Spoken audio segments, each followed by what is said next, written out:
Hi, everybody, and also welcome to those of you who are online. It's really an honor to be here today. I'm going to take a moment and share my screen. I've carefully prepared these remarks. I'm very excited about this opportunity because I know you guys are all very into and very committed and passionate about the work, and so I wanted to make this extra special. So here I go, share my screen, and there will be time for questions and discussion when I break. All right. So again, thanks for having me. My title today is How Do You Roar? A reflection on becoming more human together. And let me just begin by saying that for a long time, I've admired the work of the International Society for Psychological and Sociological Approaches to Psychosis and its pioneering work to really help humanize the experience and to create a circle of solidarity around folks as we make our safe passage. So thank you for the important work. The theme of our conference, Leah informed me, was humanity in solidarity. And as I began to reflect on this theme, I thought, humanity and solidarity. Now that's a bold, if not rather mad vision, especially in times like these when the human community feels fractured, politicized, and utterly polarized.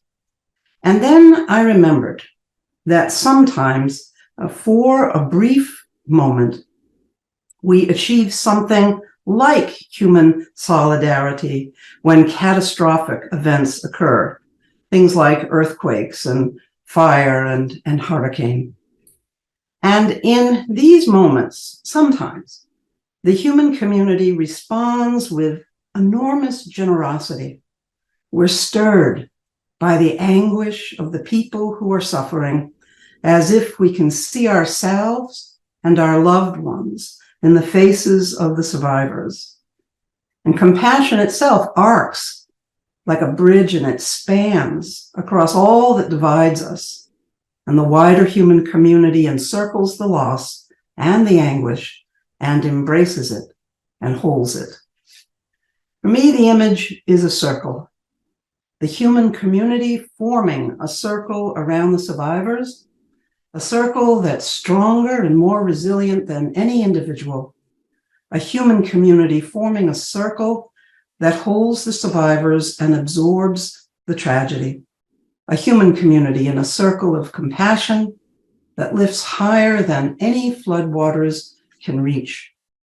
And from that community, a generosity of spirit is born, and we begin the work of rescue and of rebuilding. We take money from our own pockets, we send food and water and medicine, we send rescue workers and doctors and nurses. The circle's unbroken, and we send the mortar and the bricks, the timber and the hammers to begin the work of recovering a life after the floodwaters recede. But when an epic event like psychosis rips through a life, then the human community responds in a very different way. The arc of compassion falls short. And somehow, the human community does not see itself in the face of those of us who experience psychosis. The common ground of our shared humanity is forgotten or denied. And too often, we leave people stranded in chemical hibernation or in state hospitals, the streets or jail, as the floodwaters continue to rise. And instead of one human circle to hold and to embrace, two circles are formed. And those of us diagnosed with psychotic disorders, we become the other, the not me, the outsider. The wider human community distances itself from those of us diagnosed with psychosis by saying that our needs are not the same as your needs. To be more precise, our needs are special needs. And once our needs are defined as special needs, the circle of our community is broken, and two segregated circles are formed. And importantly, entire systems of care get built on this fractured foundation, resulting in the widespread notion that those of us diagnosed with psychosis are special people with special needs who require placement in special places with special services that are administered by specialists. And I'm channeling my friend Lucy Gwynn here. Yet, this idea of systems of care, of course, is actually an oxymoron because systems can't care. Only people can care. This is an actual organizational chart that I found during one of my historical explorations into state hospitals here in the United States. I did a lot of that work in the 90s. And it's built on this fractured foundation of us and them. And in this map, we can see complex hierarchies and chains of command. And then finally, at the very bottom, that would be the patient, right about here. And in such systems where the vast amount of resources are far removed from the voice and the choice of the individual, help itself can become toxic. And that's how it's possible to literally be drowning in help in the mental health system. Scott Chambers is a cartoonist, formerly with Mouth magazine, and he helps us understand this point really well, I think. In a series called Drowning in Help, we see a person in the water shouting, "Help!" and someone throws the person a wheelchair. It sinks, and the person in distress sinks along with it. Drowning in Help 2. Again, a person is in the water, waving their hands and shouting, "Help!" And once again, there's this mismatch, right, between the help that's offered by the system and what the person needs. This time, money is tossed down, and the person drowns as the money floats on by. And finally, help! Again, a mismatch between what the person needs and what the system offers. A report on drowning is tossed down, and it sinks the person. So the moral of the story?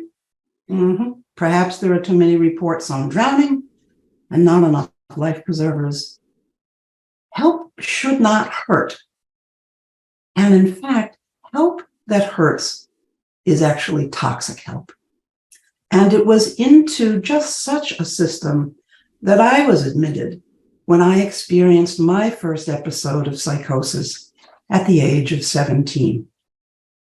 I was a senior in high school. I came from a large Irish Catholic working class family. I was a really, really good athlete, but I was not at all remotely interested in academics. So I kept that perfect C- average that you needed to keep in order to qualify for varsity sports. But then during the winter break between between Christmas and New Year's, I was attending basketball practice with my team. And I began to have a series of fairly acute experiences. I had had some of these a little bit beforehand, but I remember that day in particular because I found it very, very difficult to track where I was kind of on the basketball court. I was out of sync with my teammates. I had lost a sense of proprioception, and my own sense of depth perception seemed to be really odd and really off. And my coach pretty quickly noticed that I wasn't myself that day. And she suggested that I head to the locker room, shower up, and get a better night's sleep. But that wasn't possible because as the days passed, I had this increasing negative, really distressing voices that were saying mean and cruel things about me, humiliating things that I wouldn't want to repeat to anybody.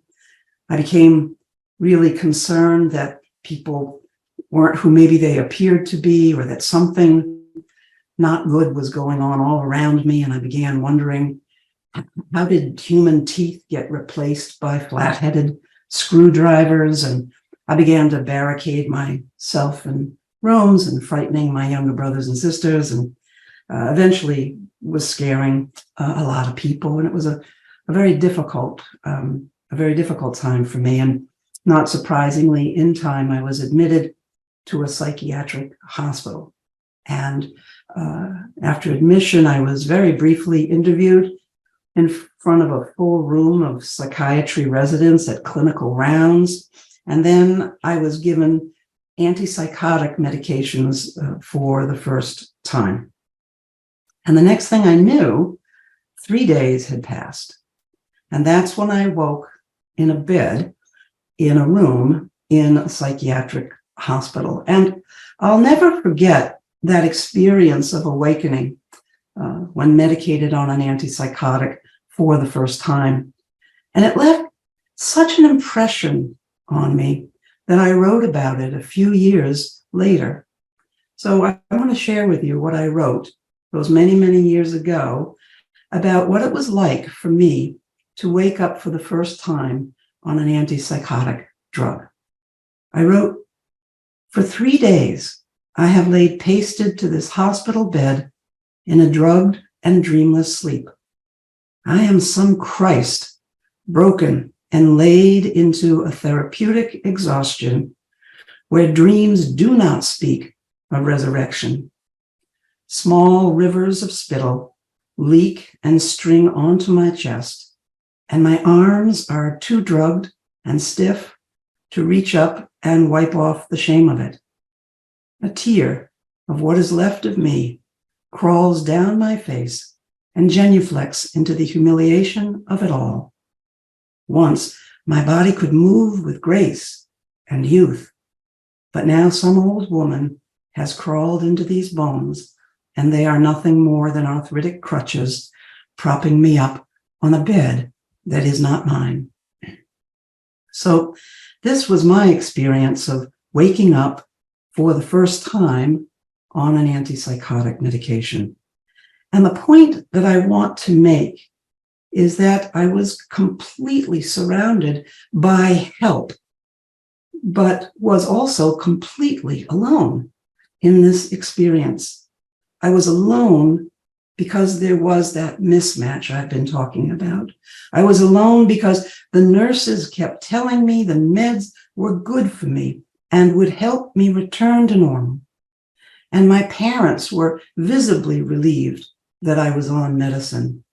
And my treatment team said I would need to take these meds for the rest of my life. And everyone kept telling me how important it was to be compliant with the medication and, of course, to avoid stress. But no one asked me about me, or should I say, no one asked me about me on medicine. Nobody offered to accompany me on this journey into me on medicine. You see, it's widely assumed that meds in time return us to normal, to our regular self. In other words, there's the me I know before psychosis, the athlete with lots of energy, little love of schoolwork, and all the rest. That was what I call regular me, or just Pat. But then came these strange and frightening experiences that got diagnosed as psychosis. And when I was administered antipsychotics, people assumed I would eventually return to regular me. But I did not simply return to regular me. Instead, a third state emerged. And I call this third state me on medicine. That's what I mean when I wrote, "Once my body could move with grace and youth, but now some old woman has crawled into these bones and they're nothing more than arthritic crutches propping me up on a bed that is not mine. Me on medicine was a me I did not recognize. I did not recognize myself that day or in the weeks or months to come. And even after discharge, when I would come to the ambulatory care clinic for my psychiatric med checks, there was a gap between myself and my team. There was if you will, an utter breakdown in the solidarity in our humanity. And it was like we were speaking different languages. So I would say things like, I feel sedated. And my team would say, but Miss Deegan, when you take these meds, you're not psychotic. And I would say, but I still hear distressing voices. My team would say, yes, but Miss Deegan, you're not shouting at your voices anymore. And I would say, but I can't think clearly when I'm on this medicine. And they would say, but Miss Deegan, you're less thought disordered when you take this medicine. And I would say, I feel like the meds are controlling me. And they would say, no, you are more in control when you take this medicine. And I would say, I'm not myself anymore. And they would say, but you have returned to baseline. So you can see the fracture, the gap. And so what's driving this gap, driving this discordance between, what is driving it? And I believe that what it was the epistemic supremacy of the clinical and psychiatric worldview. That my team's goal for medication treatment was to slow the progression of what they thought was a neurodegenerative disease. At that point, I was diagnosed with chronic undifferentiated schizophrenia. And they were going to achieve this suppression through symptom suppression. That was the goal, to slow the progression of a neurodegenerative disorder. And on the other hand, what I wanted was a life. I wanted to go to school. I wanted to learn how to coach women's athletics teams, but no one ever, and I mean ever, once asked me about my goal for medication treatment. No one ever asked me, how will we know this medicine is working for you, Miss Deegan? Instead, my team's goal of symptom suppression absolutely dominated any conversation about medicine. And the cost for me of this discordance was quite high. Yeah, okay, so I wasn't hooting and hollering at my voices anymore, and my neighbors weren't complaining, but I had lost my life and the things that gave it meaning and purpose. And that's how, only a few months after waking up for the first time on an antipsychotic, I became disabled, not by psychosis, but by the antipsychotic treatment itself.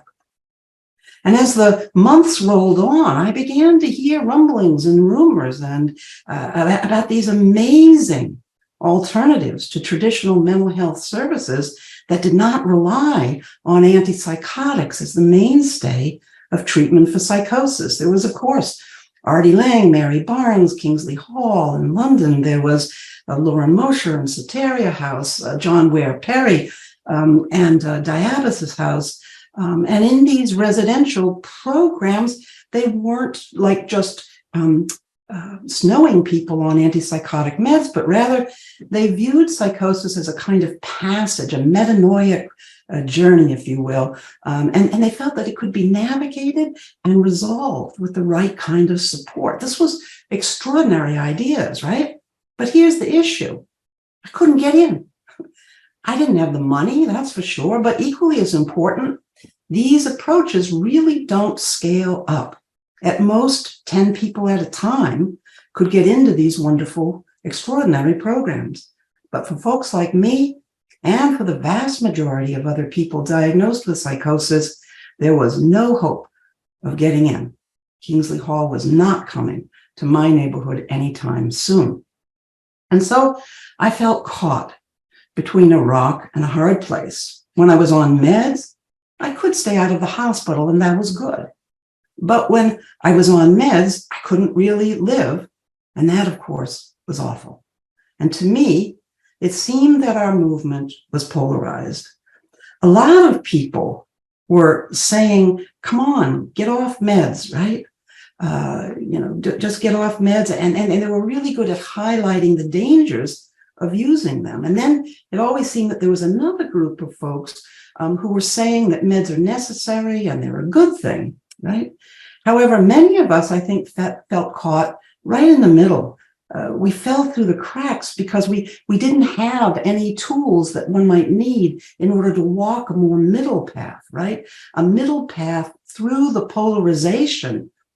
That's all about becoming empowered to get the treatment that's right for you and leaving the rest behind. And in many ways, I do think that this polarization is still operative in our movements for disrupting and transforming mental health services. So to get back to my story, eventually I had an experience that did change my life. And it happened when I was attending yet another psychiatric medication management meeting, a med check as they're called. And my psychiatrist was talking to me, and I remember him saying something about, I had been in the hospital again recently, and him saying something about, I need to gain insight, and all of a sudden something happened, and I felt this upsurge from my gut, and it was what I call like this angry indignation, as if an ember of my dignity had survived the ordeal to this point, and it inflamed. It roared up right over the top of haloperidol, which can powerfully suppress such experiences. But this time, that angry indignation roared up inside of me, and I remember making it through the appointment, and I didn't get up and do anything. I knew better by then to do that in the psychiatrist's office, and so I walked out into the hallway. And in the hallway, this extraordinary thought came to me, just like delusions sometimes come, right? And the thought that came to me is, it was basically, you're wrong about me. I am going to become Dr. Deegan, and I am going to change the mental health system so no one ever gets hurt in it again. That's what I'm going to do, right? It just came. And it came with a powerful energy. I call this the birthing of my roar, my angry indignation. That was a turning point for me. And on the outside, you would never know that anything had changed, right? And yet this roar had occurred within me, this roar. I think a roar is a universal language of our dignity when it has been violated. The roar is the language of a million muffled screams pressed down into pillows, choked back down the throat for fear of exploding. I say that roar is a rocket fuel. It's the universal language of dignity asserting itself in the face of indignity. It's the protest, it's the rage, it's the agony, the voice, and the cry that rises up in the face of indignity. And the great news is that this solitary moment can become a collective roar of solidarity when it's echoed by a community of people. Now, you might ask, how had my dignity been violated? Well, the dictionary tells us that dignity is about worth and it's about value, but it's not the kind of worth or value that goes with being a movie star or famous or having a great automobile, right? It's not about things, right? Really, our dignity is the self-evident right to be and to become incurably, wonderfully who we are meant to be, who we want to become, right? And for me, this self-evident right to be and to become had been violated. Instead of affirming my dignity, really this toxic help that in some sense I had received occurred when I was told that I was a schizophrenic. This was a violation of my dignity. Also, I was told that I would be sick for the rest of my life, and as if my story had already been written in some generic textbook. And this, of course, is a violation of my dignity to become. And my team also told me that my life course, having already been set, that I would have to stay on these medications that rendered me unrecognizable to myself, was both that assault on my dignity to be and to become. And so that's where I think my roar really came from. Came from my sense of my wounded dignity that day in that psychiatrist's office. My wounded dignity really rose up much like a lion or like rocket fuel. And that moment really changed my life. And as I mentioned on the outside, it's not like it was this sudden change where I all of a sudden went off and went to college or something. Nothing like that. I went right back to the same chair in my parents' living room, diagnosed now with chronic undifferentiated schizophrenia, smoking cigarettes in my baggy, ill-fitting clothes with my antipsychotic weight gain. But something had shifted on the inside because now I had a mission and I had the rocket fuel to accomplish it. I had a roar now, right? My sense was that I'm going to become Dr. Deegan, and I'm going to change the mental health system so no one ever gets hurt in it again. So if we examine the anatomy of a roar, what we discover is that a roar occurs when our dignity is violated, right? But that more than that, the roar reveals a fracture in human solidarity. The gap between what is and what should be becomes apparent through the roar, right? Our roar reveals this. And so for me, what opened up was help is hurting me. That's what is. And what should be is that help should never hurt. So this was my unique Marshall Gantz, who helped me understand these dynamics. Marshall Gantz would call it a type of prophetic imagination, where from this roar that rises up when dignity has been violated, a prophetic imagination occurs. We see a gap that's unique to us. I'm not the only person to have experienced it, but the way my roar came up, this is the gap I see.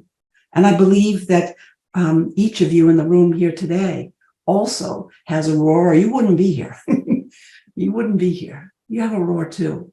What's the gap that it reveals, that your roar reveals? So then what happens next? Well, I did it. Eventually, I did become a Dr. Deegan. So starting with a single course at a community college in Massachusetts, eventually I did get my doctorate. And right after graduation, I got a really impressive job as a clinical director for continuing care services for all of the programs, aftercare programs in the Mid-Cape Cod region, right? And there I was with my rocket fuel and my roar and my vision of a gap and my plans for changing the mental health system. And I was going to do all of this, mind you, on my own with that singular power and rocket fuel. But guess what? I didn't change the system. Within about 2.5 years, I began to notice that the system was, in fact, changing me. A bit like Invasion of the Body Snatchers. The rules, the regulations, I was changing. I wasn't changing the system. And so, without intending it, I had become a little Icarus and flew too close to the sun. And this fabulous Jaguar, black with a tan interior, symbolizes my hubris, right? That I had somehow, my roar kind of evolved into, I want to become Dr. Deegan and get really well, because I figured all mental health professionals had it all together and were really well. Also figured that they made a lot of money. And I said, oh, that's going to be good, because I'm going to drive this car and other fabulous things. Anyway, really what it was about is I don't want to be vulnerable. I want to get well and strong and talented and then turn to them and help them, right? going to become Dr. Deegan. I'm going to help them, right? So in essence, my fiery roar, it was authentic. And it was, if you will, that anger, that angry indignation was kind of a fiery initiation. And it got me going, boy. It got me on the way. It got me started. But it wasn't enough. Something more needed to happen. That anger just wasn't transformational for me. It initiated me on the path, but it wasn't enough. I needed to do something different, and I didn't know what at the time. But then again, I had one of these very interesting experiences, and it happened right here at this desk.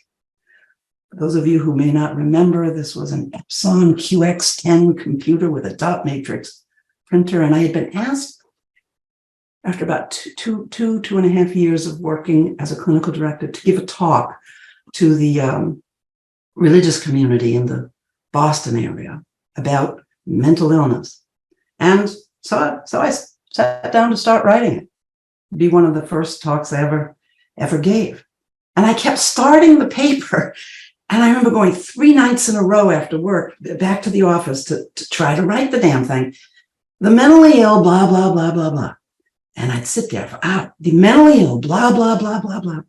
And then finally, out of these fingers came, on the 3rd night, those of us who have been diagnosed with mental illness.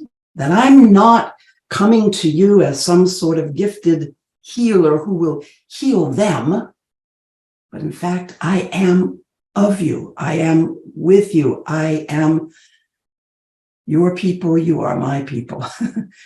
And this was an extraordinary turning point, and I utterly collapsed. To make a long story short, I made my way, left my position, made my way into a spiritual community, large and ecumenical spiritual community, worldwide community where we live and share our lives with people with developmental and intellectual disabilities. And at L'Arche, I learned a lot. I learned about baking chocolate chip cookies on a Friday morning with Philip and Donald. And I learned about healing together. And I learned a new way of understanding myself, a new way of embracing my own vulnerability and realizing that from within that vulnerability, there was power, but a different kind of power than my kind of Jaguar-fueled hero kind of energy. In any case, that was the big turning point for me. Spent a number of years here and slowly emerged and did lots of important things, including, I think, establishing a small but mighty company where our mission is to safeguard human dignity by bringing individual voice and choice to the center of the care team. And my passion has always been with public sector mental health, because I think of that experience of not having been able to access Kingsley Hall and diabasis and Soteria, personally get there. I just feel like, how can we bring our disruptive innovations right into the belly of the beast, right into the heart of existing mental health services? And mind you, I believe, and I do see every single week in my consulting with OnTrack, that some extraordinary work is being done out there with young people experiencing early psychosis, right? Some extraordinary work. So I believe there is hope for doing another kind of work out there in the public sector, right? And so that's where I wanted to focus my energies and the energies of my little company. And so for years, I did a lot of lecturing all over the world. Here I am in Israel in 2019. And what I noticed is that most people can get really inspired by a passionate address, right? But what happens is they go back to work and a kind of undertow takes place, and people end up eventually going back to practice as usual. And the research upholds this observation that the transfer from training to practice is pretty abysmal. It really is not good. It requires more than didactic training, especially to be able to help people change. And so eventually I came to the conclusion, I'm going to do less lecturing, and I'm going to focus this little company on building tools and technologies that when the tools and technologies are used within the existing care pathway in the public sector, it transforms how people think and work and speak about the work that they do. So what would such a tool look like? So let me just share with you one example of the work. So here we go. Here's your standard 15 to 20 minute med check. I know many of you know about these, where basically in 15 to 20 minutes, we check in, we wait, and then we get to see the doctor, and our questions get answered, and then treatment is prescribed, and then we can go. This is called the med check visit, and this is, in the United States, basically the standard of care for ongoing services in public sector mental health. And it's a known fact that within this 15 to 20 minute med check, a psychiatric care provider needs to perform at least 17 discrete tasks, everything from doing a drug alcohol screen all the way to writing scripts in the scripting apps. And so, you know, the way I see it, well, actually, one other really interesting piece of research is people have actually timed how much time we have between initially meeting with the doctor, and we're asked, hey, how you doing?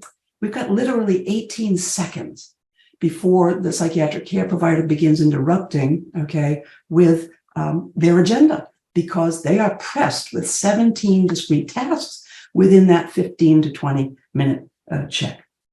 So what are we going to do about this? Because the truth is, in today's healthcare system, honestly, there is no time for waiting in waiting rooms. We've got to get active.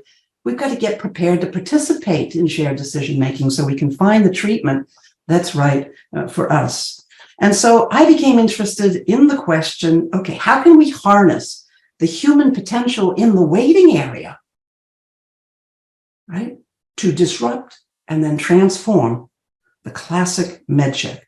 So here's what we did. First of all, I remortgaged my house. This would have been back in 2004, and built software for the first time in my life and with my team. In any case, we got the software built. And the way it works is first people check in. But when they check in, they actually check in at 10 o'clock. And then they see the psychiatric care provider at 10:30 because something really important is going to happen in that half hour. So essentially what I've done here is to extend that appointment from the 15-minute med check now to 45 minutes, okay? And instead of sitting in a waiting area, we transform the waiting area into a peer-run decision support center, DSC for short. At a peer-run decision support center, these are staffed by paid peer specialists who are specially trained to support people in preparing to participate in a different way with their psychiatric care provider. And once in the decision support center, people do a number of things, in addition to getting peer support, which is peer supporters help them discover their personal medicine. Personal medicines are the things we do. It's not the pharmaceuticals that we take. And personal medicine can't be prescribed for us. It comes from the healer within us. People are discovered, and so that means everybody coming to a psychiatric care clinic gets the extraordinary message that, guess what? Medicine can be what you do. It's not just what you take, right? And what I love about this is reaching tens of thousands of people with some very powerful and disruptive and transformative tools to use in recovery. Then people are supported by peer specialists in creating what we call a power statement. Here's an example of a power statement. This gets written and put into the software and goes to the psychiatric care provider. I want you to help me find a medicine that will help my voices quiet down so that I pay attention to my boy when I have him on the weekends. That's a power statement. And that's what matters.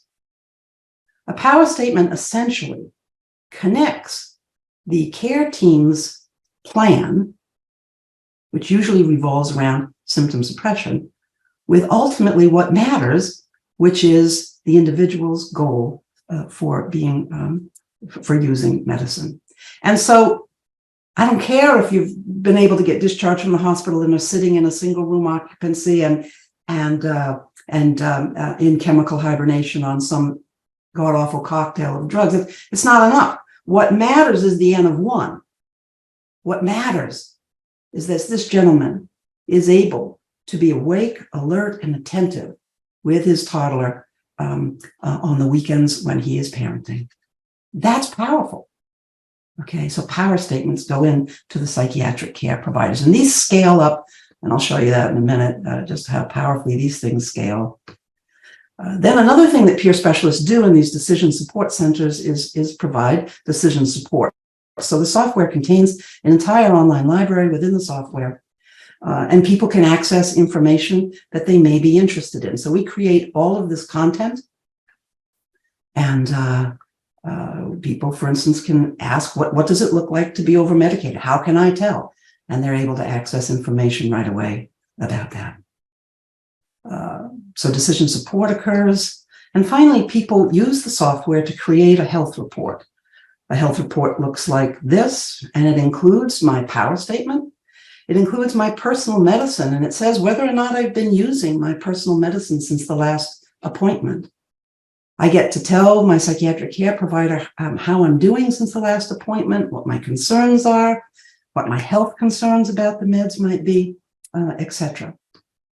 And then that report, of course, is available to the psychiatric care provider.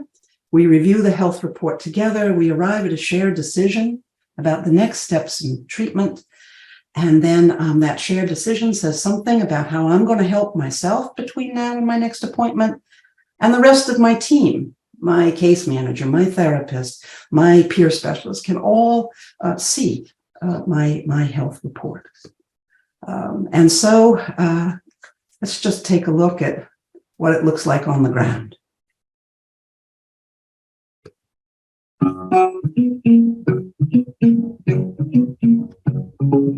Over the course of 12 days, we visited 13 peer-run decision support centers in 13 mental health centers across the Commonwealth of Pennsylvania.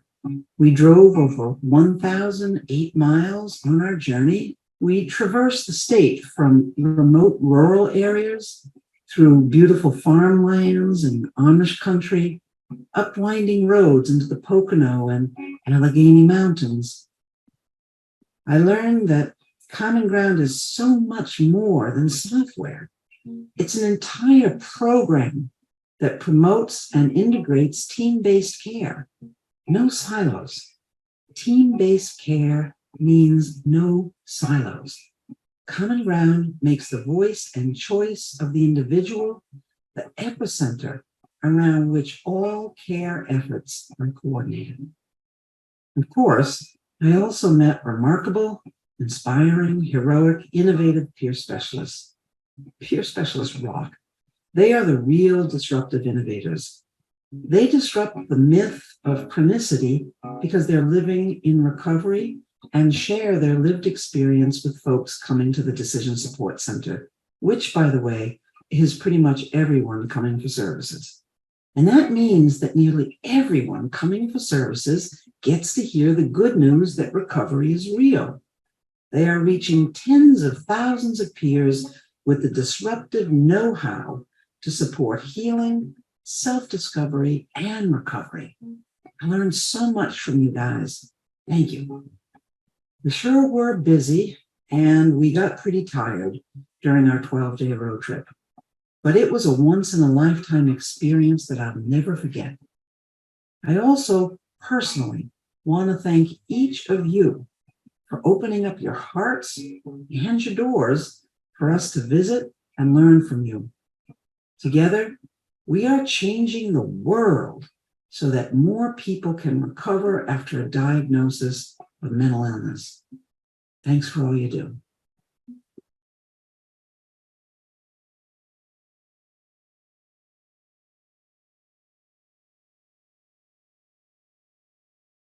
just a little bit of data before I stop. You know, when we're talking about interventions that scale, you know, I looked at our stats between 2015 and 2020 for over 80 sites over the years 2015 to 2020, and over 1 million logins to the software itself. So reaching lots of folks, lots of health reports. Peer specialists do an extraordinary job at helping people prepare to participate in a different way in their appointment with the psychiatrist. We have extraordinary track record. Peer specialists are really good at helping people discover their personal medicine, as well as creating power statements that state what my goal for my care is and how we'll know medicine is helping me. Over 1 million content views, almost 1.5 million in the recovery library, which is within the software. And this is just for a 5-year period. But one of the fascinating things we find, and this has been consistent, I mean, this thing went live in October of 2006, and it's been continually in operation since. And one of the things that has always been true is this breakdown of meds, the first 3. When people are asked about their concerns about prescribed antipsychotics at the time of the first health report, 21%, and like I say, that's been consistent for almost a couple decades now. Meds aren't helping me in ways that I can notice, in ways that matter to me. Now that means that you know, 4 out of 5 people are feeling that, and this particular one is for antipsychotics. 4 out of 5 people do feel that they're helping in some ways, but a good 5th are saying not so much. Others are 13% with side effects, and of course 12% with physical health concerns, and the like. So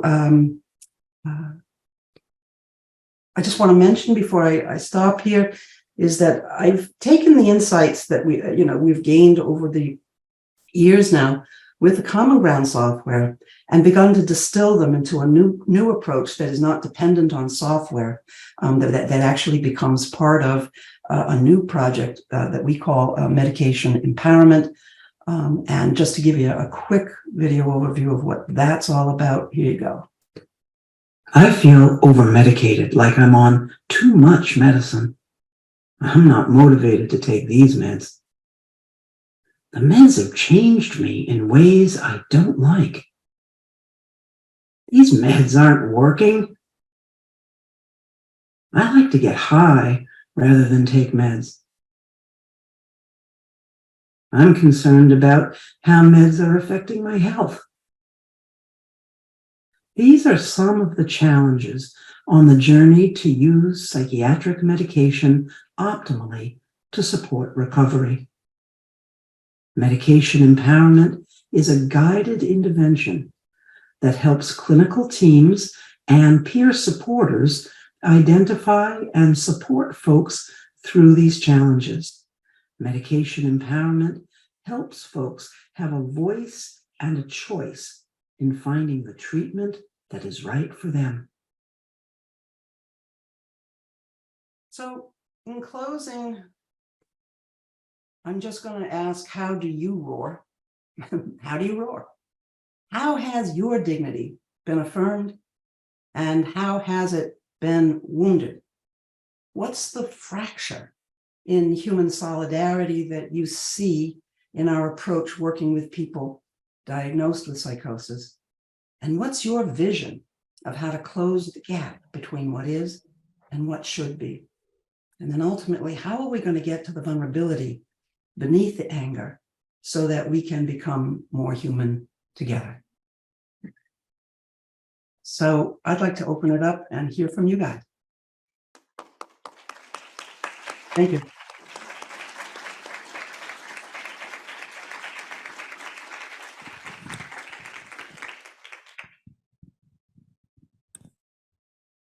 Wow, thank you so much, Pat. That was an absolutely fantastic talk, and we really appreciate you being here. So we're going to take questions both from the in-person audience and also from the virtual audience. So if you have a question here in Newark, please raise your hand and our help will come along with our microphone and we'll pass it along to you. Okay. Questions, comments? Right over here.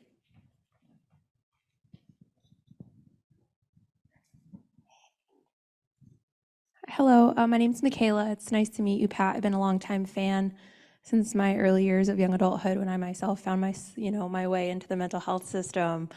So I really appreciate you sharing about the violation of human dignity and how it relates to being and becoming. And I was wondering if you could share a little bit more about how that diagnosis, that label, can kind of interfere with a person's kind of self-inquiry into like maybe who they are, so they can get a sense of who they might be becoming. You know, how does that psychiatric diagnosis get in the way of that self-exploration and identity development? Yeah. So I think it's a great question. Thank you very much. And I think it's not the diagnosis per se, but it is the reification of the diagnosis and that thing that I call the epistemic supremacy of that clinical worldview, where it is a pronunciation. In other words, a diagnosis is a way to bill insurance, and the diagnosis is a way that clinicians are able to study and to try to understand. It's a way of knowing, but it has its limits, but it also has, a place, I guess. But what really becomes destructive and a violation of dignity is when that diagnosis replaces personhood, when there's no room for any other story in the room. That's where we really run into trouble. So I've met people for whom getting a diagnosis that feels accurate is very, very meaningful and becomes a very empowering part of the story of self, right? But I've also, it's like in my situation, had the experience of where a diagnosis paired with the reification of the diagnosis and the epistemic supremacy suddenly attempts to define me, my potential, my human potential. And of course, it can't and doesn't do that. And that is a very wrong use of a diagnosis. I think one of the things that peer specialists are particularly great at, and we can also help clinicians grow in their skills, is realizing that once we receive a mental health diagnosis, it's not the end of the story, that really we have to continue to write and rewrite and imagine and reimagine the story of who we are and who we are becoming. Did I just do that? I hope you see it, because I just saw that. Wow. I don't know how that happened. Oh, wow. But I'm thinking you saw it too. Yeah. Good. Yeah. So that's my thing about diagnoses. Is it's the reification of the diagnosis and replacing that with an individual's personhood that can be so reductionistic but also deeply, deeply wounding of our human dignity. And so more power to our roar as we roar back and push back. There are more than one story in the room. Thank you. Let's take one more question from the in-person audience and then we'll go to virtual.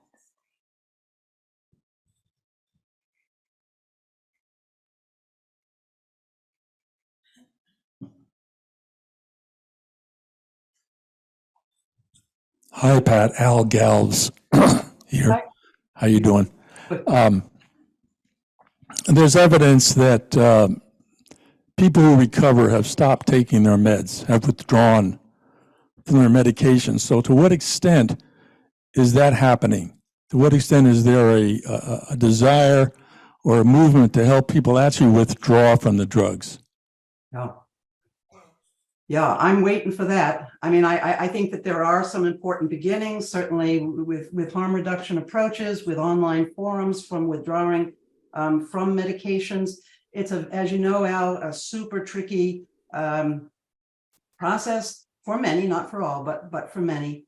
I know it took me, I don't know, 30 plus years, because I like to share with people that, so many people say, I want to come off meds. And I'm like, okay, cool. So what will you do instead?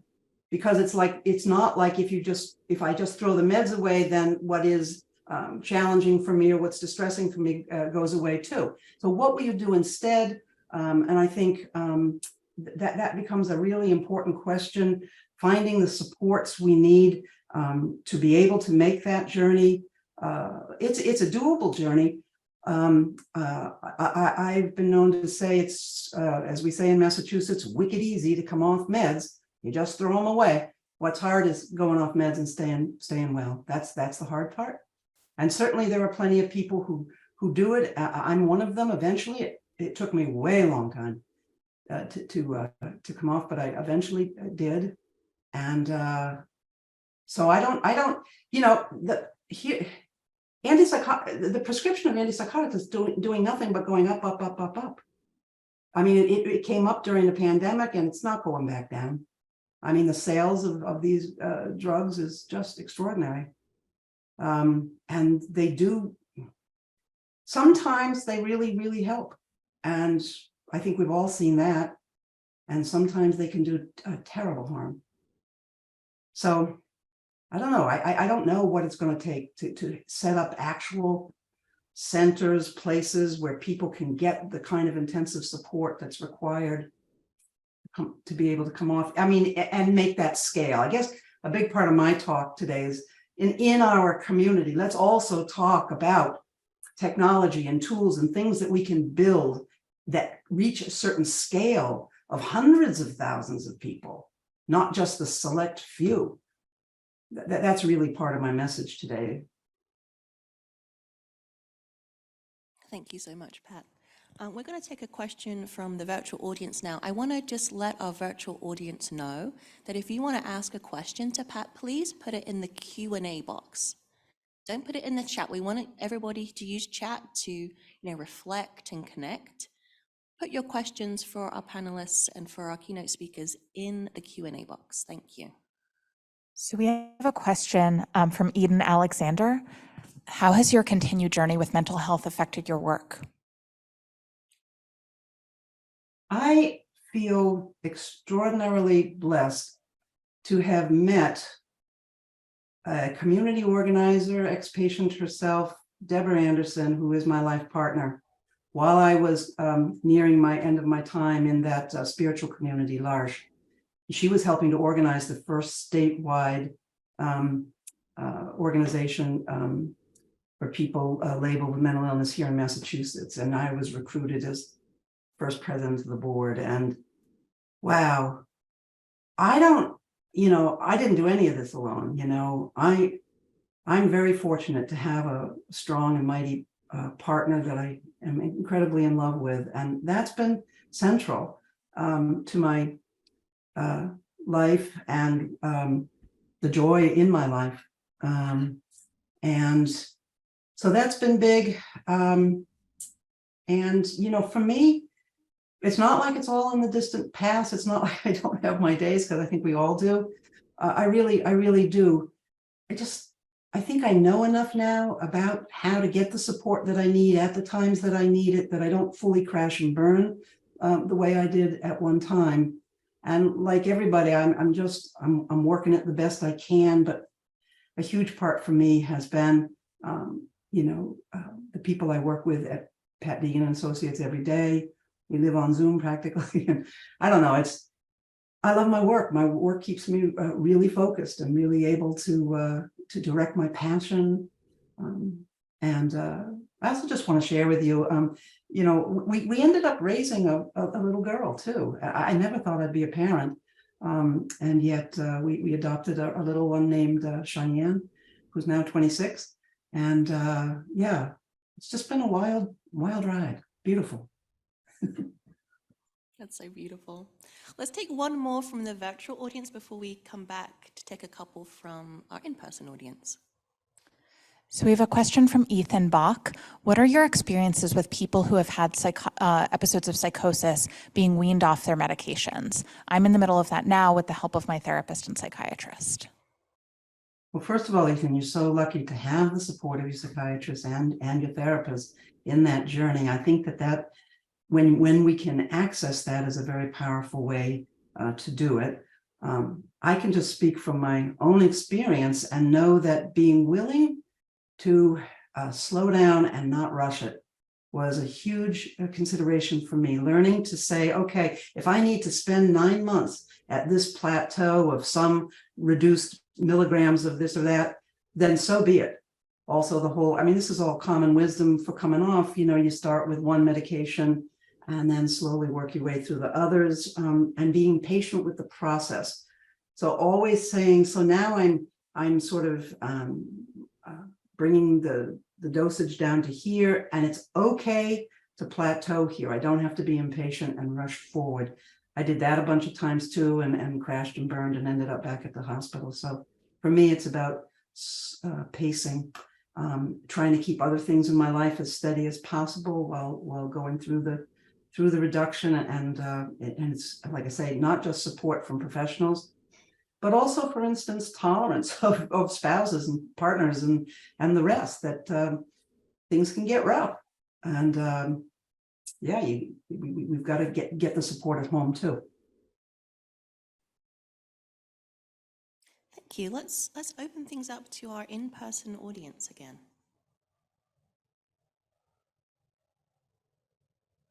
Okay, we have a couple of questions, so please hold tight while we get the microphone over.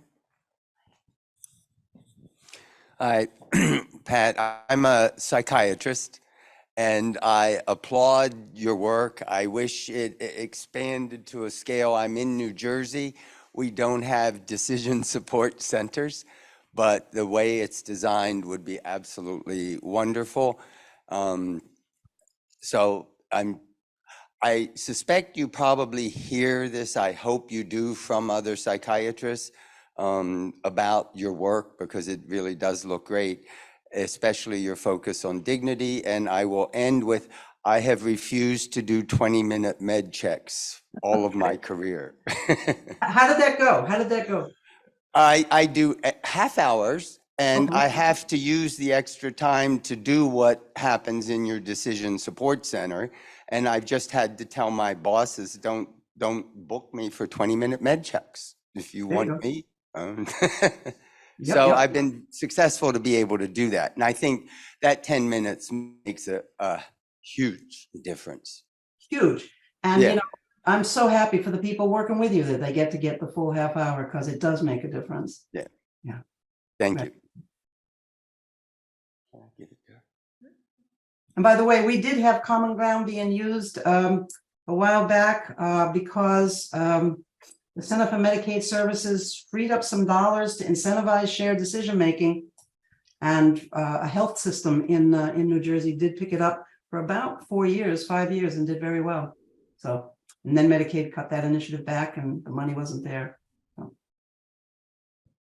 Yeah, so this is Vicki from Connecticut, and we just were speaking with my son's provider this week, who said, and I suggested, you know, we might want to go down on the Closeral or whatever at some point. And she said, well, I just listened to a podcast from the UK, and, you know, was not taking all of Robert Whitaker's points about, you know, why antipsychotics can be bad and stuff like that. And they knocked every one of them. Do you know anything about this? No. Anyway, I was shocked. Yeah. Yeah. I don't, I'm sorry. Keep aware. Let's take there was a question here from this gentleman over here, and then we'll move to our virtual audience for questions.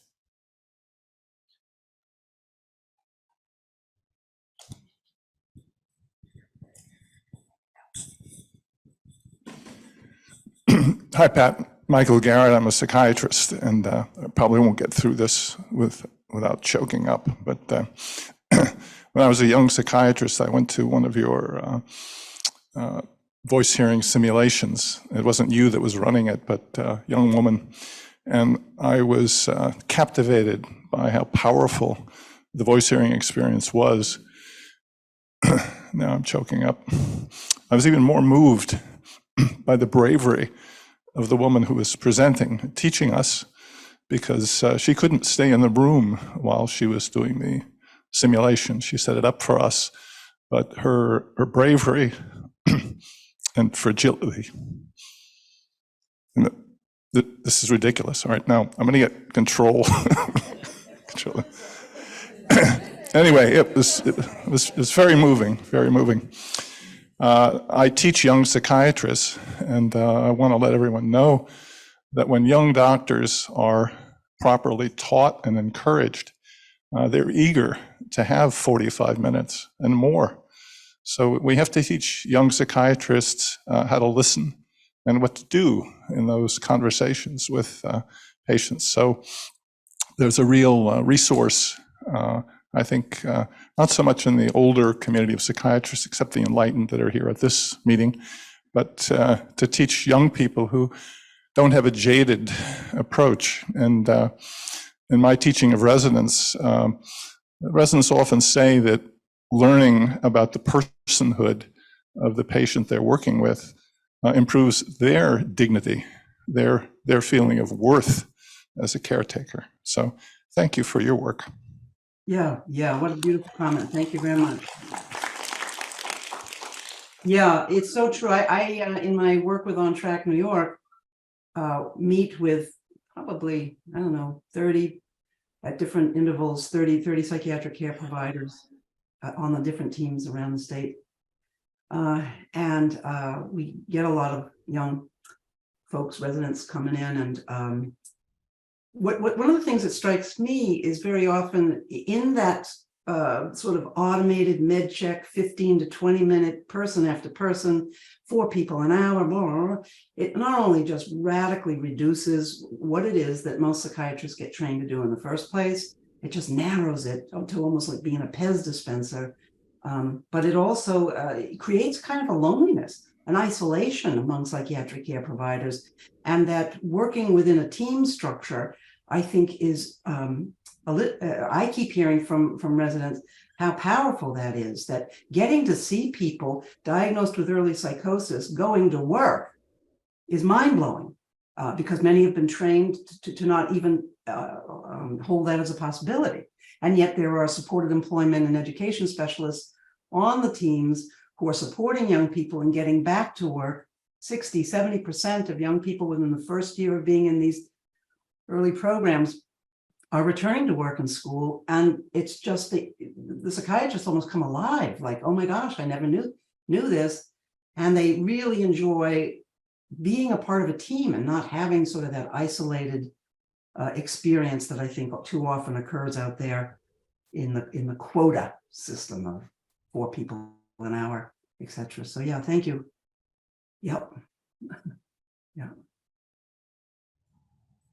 Okay, thank you. And thank you also to Michael for his work. Yeah, he's quite a mover and shaker in the field as well. Yes. All right, we're going to take a couple of questions from the virtual audience.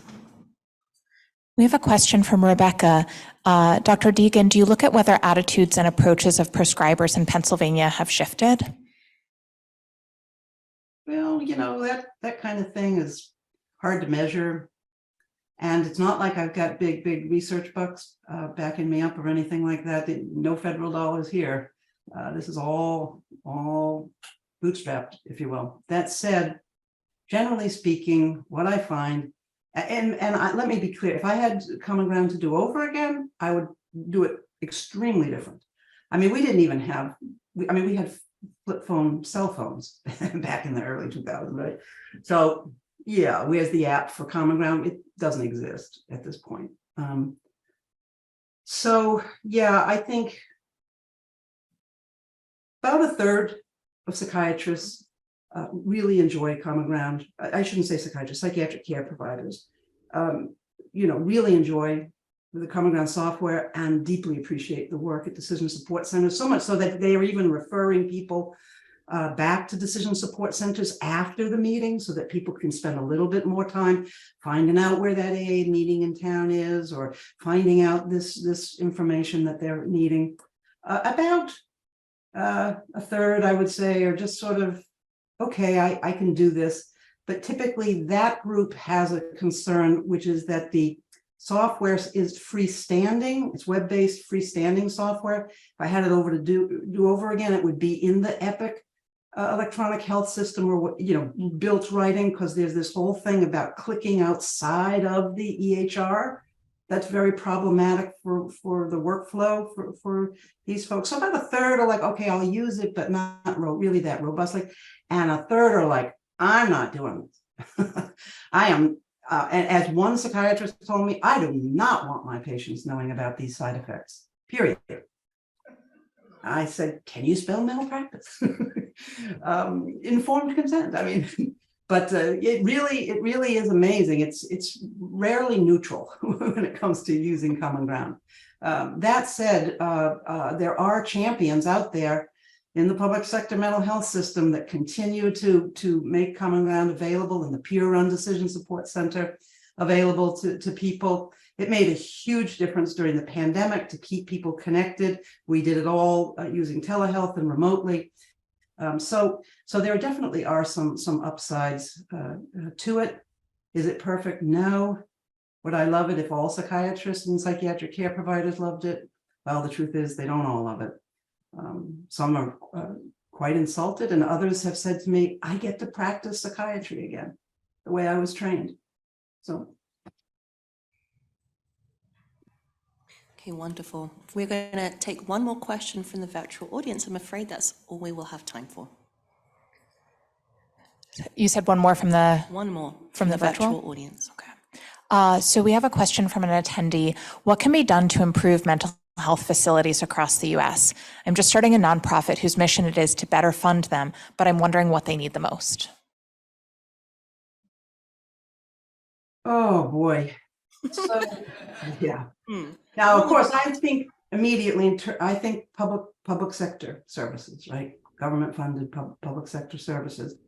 And the pressure, we need an overhaul of the insurance business, because the pressure to discharge people real fast is intense on inpatient staff. There are some good souls working in inpatient too.